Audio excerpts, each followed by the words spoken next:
everyone! First of all, before I start the favourites video, I think we should just address the fact that I have a new fringe. I'm sure loads of people asked me about it, and I kind of had a bit of an impulse day. I decided I'm going to get my hair cut, so I just went that day and had it all cut off. So I'm still getting used to it. I wanted sort of a little Alexa Chung kind of sweepy middle parting fringe, but yeah, I'm quite happy with it. It's a bit weird actually seeing my hair in front of my face, because I'm used to having it like tucked behind my ears all the time, but we'll see how it goes. So monthly favourites time has come around again, and I've got quite a small selection here today. I haven't really been loving anything new that you haven't seen before. I've just really been sticking to like my basic products that I use all the time. So I've got a few things that I have been kind of including more into my routine and things, but I'll show you those now. So I don't know whether it's because it's springtime now and the sun's out a bit more, but I've just absolutely been loving wearing a pink lip, any sort of like corally pinky bright tone. So I've got a couple here that I've been wearing all month. This is Vegas Vault by MAC. This is one of my all-time favourite lipsticks altogether, but it's just the perfect sort of spring bright corally with that hint of pink in it, and it just really brightens your face up whenever you wear it.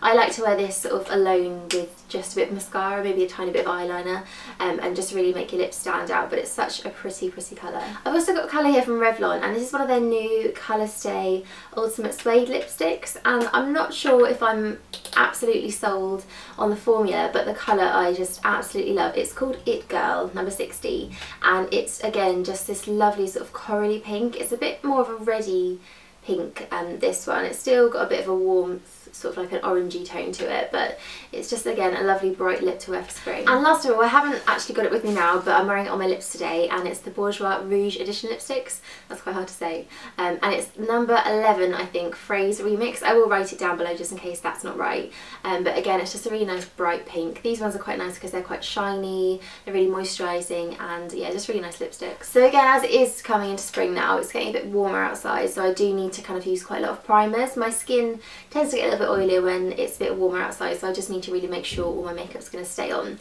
And for that I've been using the Benefit Stay Don't Stray. This is an eyelid primer. You can use it underneath to sort of have your concealer stay, but I find it makes it a little bit cakey, so I just use it on my eyelids, and it's sort of quite a rich sort of creamy base. It's got a lot of colour to it, so it completely sort of nudes out your eyelids, but I find when I use eyeshadow on top of this, not only does it just create a really nice base for it, it just really lasts all day, and I don't get any creasing, I don't get any oiliness. What tends to happen with my eyeshadow is it's all gone by the end of the day, and I'm just ended up with like two little lines of it in my in the crease of my eye. So using this really helps it last a lot longer. I am quite a big fan of bronzer, and I usually use the MAC Harmony blush as kind of like a contour and a bronzer on my skin, but this month I've dug out a product from Clarins, and it's the Bronzing Duo. This is in number 1 light, and it's just a really sort of simple duo bronzer, and I've had this for quite a while, but I don't seem to get much use out of it. But quite recently I've just been loving the kind of colour that it gives. So you can kind of pick out the light one or the dark one, but I just tend to mix them up. And this one's more of a slightly shimmery one, the darker one, and then the lighter colour is matte.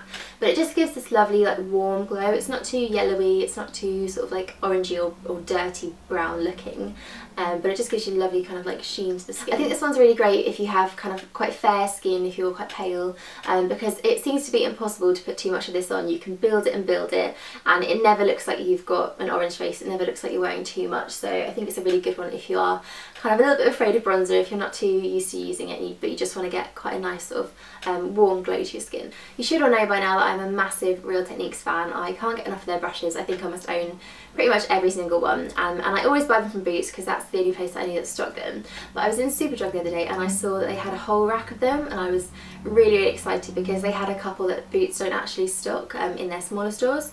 So I picked up the Expert Face Brush, and oh my god, this is amazing.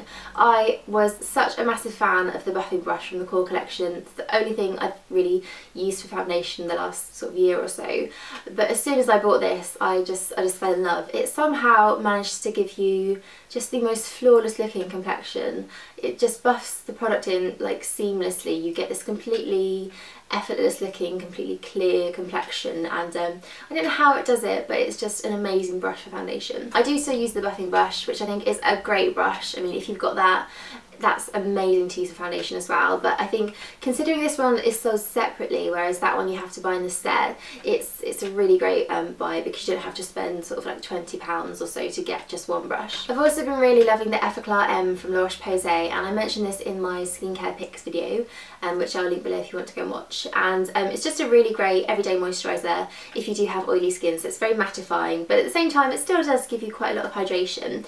And I've been loving pairing it with the Hydraluron serum. This is the Moisture Boost, and this is a great product because it's something that really locks in a lot of moisture to your skin. It really kind of helps to retain a lot of water in there, but it doesn't have a kind of really moisturising feel to it. It's almost like a gel, it just sinks straight in, and then anything you use on top will just sort of really adhere to it well, and it'll just lock the moisture into the skin. So I think these are a really great combo if you do have oily skin but you still want to get a lot of moisture in there, because this is going to help everything stay where it should be without feeling greasy, and then a nice bit of kind of like a mattifying moisturiser on the top will just kind of have that protection but not make your skin too oily. The only thing I don't love about this is the fact that it hasn't got SPF in it. So if anybody knows of a really great SPF that I can use on top of these two, something that's quite light, again, not too greasy, I like to go for kind of quite high SPFs in the summer, so maybe something like 30 or 50.